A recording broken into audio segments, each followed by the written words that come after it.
I never thought my life would be defined by a single letter. But sometimes fate doesn't knock, it barges in and rips apart everything you thought was certain. It all started the morning after my father's funeral. I was still wearing the black dress I'd hastily pulled from the closet, wrinkled and smelling faintly of mothballs. My eyes were swollen from crying, my voice hoarse from the endless condolences that felt more like daggers than comfort. Dad had been my anchor, a quiet man, but strong in his silence. He built our family from nothing, working 2 jobs, saving every penny, making sure my brother Daniel and I never went to bed hungry. We grew up in a modest house, but Dad always told us, hard work pays off and honesty keeps you free. I believed him. At least I wanted to. When the lawyer called us into his office that morning, I expected nothing more than paperwork and formality. A slow, painful reminder that Dad was gone. But what I didn't know was that Dad had left behind not just memories, but secrets. The lawyer, Mr. Hensley, cleared his throat as he unfolded a crisp envelope. His office smelled of old books and leather polish. My brother Daniel sat across from me, his suit far too sharp for the occasion, his hair slicked back as if this were a business meeting rather than a farewell to the man who raised us. Mr. Hensley read aloud, "To my children, Claire and Daniel, I leave behind not just the wealth I worked for, but the lessons I hope will guide you long after I am gone. My estate is to be divided equally, but more importantly, I trust you both to honor the values I taught you: loyalty, honesty, and family above all." I bit my lip, tears spilling down my cheeks. Dad's voice echoed in those words. But Daniel's eyes gleamed, not with grief, but with calculation. I noticed it then, though I tried to ignore it. Mr. Hensley handed us 2 sealed envelopes. "Inside, you'll find details of your inheritance and instructions. Please read them carefully." I opened mine with trembling hands. Inside was a deed to a piece of property I didn't even know Dad owned. An old countryside home surrounded by acres of land. It wasn't extravagant, but it was beautiful. A place I could escape to, maybe rebuild my life when grief became too heavy. But Daniel, however, didn't even try to hide his smirk as he opened his. His envelope contained stocks, savings, and control over Dad's small construction business. In terms of money, his share was worth more. But that wasn't enough for Daniel. It never was. As we left the lawyer's office, he put his arm around me. "Well, looks like Dad knew who the real businessman in the family was, huh? You get the cottage. I get the empire." The words stung, but I forced a smile. It's what Dad wanted. We both got something meaningful. He chuckled darkly. "Sure, Claire, but let's be honest. Land is nothing without money. Sooner or later, you'll come begging me to buy it off you." I brushed off his arrogance, but inside, a cold seed of fear began to sprout. And I had no idea how right I was to be afraid. The first time I visited the cottage Dad left me, I felt like I had stepped into another life. It sat on the edge of a quiet village, surrounded by rolling green fields that looked like something out of a painting. The wooden beams were weathered and ivy crept up its stone walls. Inside, dust floated in the air like tiny spirits catching the sunlight that streamed through the tall windows. It wasn't much, but it was mine. As I explored, I realized Dad cared for the place more than I expected. Shelves lined with books, a kitchen stocked with pots and pans, and even a trunk in the attic filled with family photographs. But there was something else, too. A locked drawer in Dad's old desk. I tried every key in the house, but none fit. A part of me wanted to pry it open, but I told myself to wait. Dad always believed in patience. Still, the curiosity gnawed at me. I decided I would eventually find out what was inside. But for now, I would let the cottage be a sanctuary from my grief. Or at least I thought it would be. because within a week of moving some of my belongings there, Daniel showed up. He pulled into the gravel driveway in his shiny black Mercedes, his sunglasses reflecting the sunlight. Stepping out, he looked at the cottage like it was a joke. "You're really gonna stay here?" he asked, smirking. "What are you, a farmer now?" I crossed my arms. "It's peaceful. That's what I need." Daniel stepped closer. His cologne was overpowering, sharp and suffocating. "Listen, Claire, let's be practical. You can't manage this place. It's old, it's falling apart, and you don't have the money for repairs." I narrowed my eyes. "And I suppose you're offering to help?" "Help?" he laughed. "I'll take it off your hands. Fair price, you'll walk away with cash and no headaches. Everyone wins." I shook my head. "No, Daniel. Dad wanted me to have this. I'm keeping it." The smirk on his face hardened into something darker. "Suit yourself, but don't say I didn't warn you." When he drove away, gravel spraying behind his tires, I felt a shiver down my spine. Daniel didn't like losing, and deep down, I knew he wasn't finished with me. 2 months passed. I settled into the cottage, finding a strange comfort in the solitude. I even began fixing things, patching up the leaky roof, repainting the shutters, and planting flowers in the garden. But then one evening, a man in a suit knocked on my door. "Are you Claire Bennett?" he asked. "Yes," I said, cautious. "I'm here on behalf of your brother Daniel." He handed me a folder.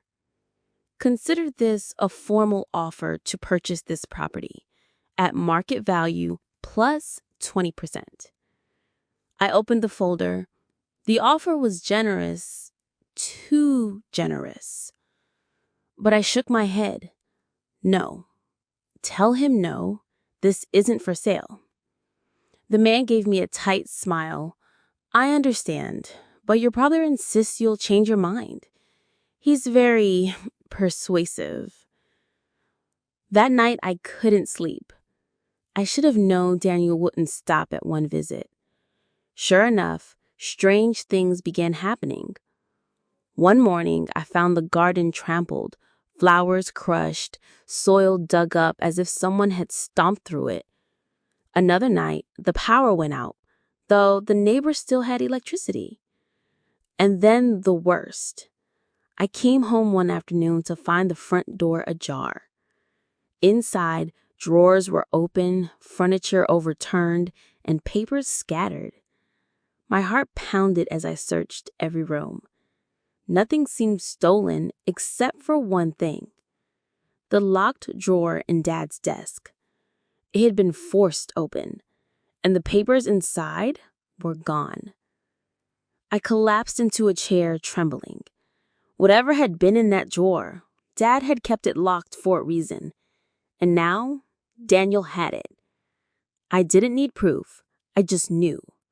My brother had crossed a line. And it was only the beginning. 2 weeks after the break-in, I got a call from Mr. Hensley. His tone was uneasy. "Claire, I think we need to meet. There's something you should know." I drove to his office, my hands tight on the steering wheel. When I arrived, he handed me a photocopy of a document. My stomach dropped. It was a second will. Unlike the one we'd read after Dad's funeral, this one was handwritten, signed, and dated 6 months later. And it was very different. It stated clearly that the entire estate, stocks, business, land, everything, was to go to me. Daniel wasn't mentioned at all. My head spun. "What does this mean?" Mr. Hensley sighed. "It appears your father had a change of heart, but this will was never submitted formally. It was found in your father's locked desk, which, I understand, was recently broken into." The room tilted. Daniel took it. Mr. Hensley nodded grimly. If he has the original, he might try to destroy it. Without it, your claim becomes complicated. My blood boiled. Dad had trusted Daniel once, and Daniel had betrayed him, even in death. I clenched my fists. Then I'll find it. I'll find the will, and I'll make sure Daniel gets exactly what he deserves. I knew confronting Daniel directly would be useless. He'd deny everything and twist it against me. So I began digging. I followed the trail of the men who came to my house with offers. I asked questions in town. Slowly, I pieced together a picture of Daniel's schemes. He was drowning in debt. The construction business Dad left him wasn't thriving, it was collapsing. Daniel had been taking loans, gambling, living far beyond his means. And the only way out for him was to sell the cottage and the land Dad gave me. But with the second will, I realized it wasn't just about the cottage. It was about everything. If the truth came out, Daniel would lose everything he thought was his. And he'd do anything to stop that from happening. Anything.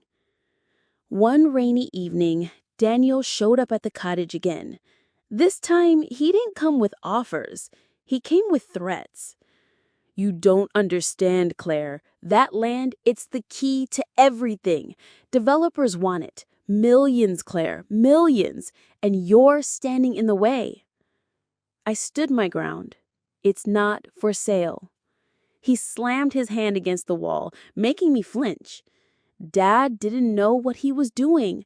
You're weak. You'll waste this place. Give it to me. No. My voice shook, but I held firm. It's mine, and Dad wanted it that way. His eyes burned with rage. You'll regret this. When he stormed out, I realized I couldn't keep waiting for him to destroy me. I needed to strike first. And so I set a trap. Through a friend in town, I learned Daniel was planning to meet with developers, trying to sell the land behind my back. So I arranged my own meeting with the same developers. When I walked into their office, I could see the shock on their faces. They expected Daniel, not me. I laid out the truth, the second will, the threats, the break-in, and then I showed them something else, a copy of the second will that Mr. Hensley had notarized as authentic. The developers realized Daniel had been bluffing all along, and by the end of that meeting, I had something more powerful than money. I had proof. When Daniel found out what I'd done, he came to the cottage furious. You ruined me, he screamed, his face red. Do you have any idea what you've done? Yes, I said calmly. I stopped you from stealing what wasn't yours. He lunged at me, but I stepped back, phone in hand. I've recorded everything, every threat, every word, and the developers, they're done with you. It's over, Daniel. For the first time, I saw fear in his eyes, and it was sweeter than any revenge I could have imagined. The weeks that followed were brutal for Daniel. Word spread quickly. His business partners pulled out. His debts caught up with him. The developers blacklisted him.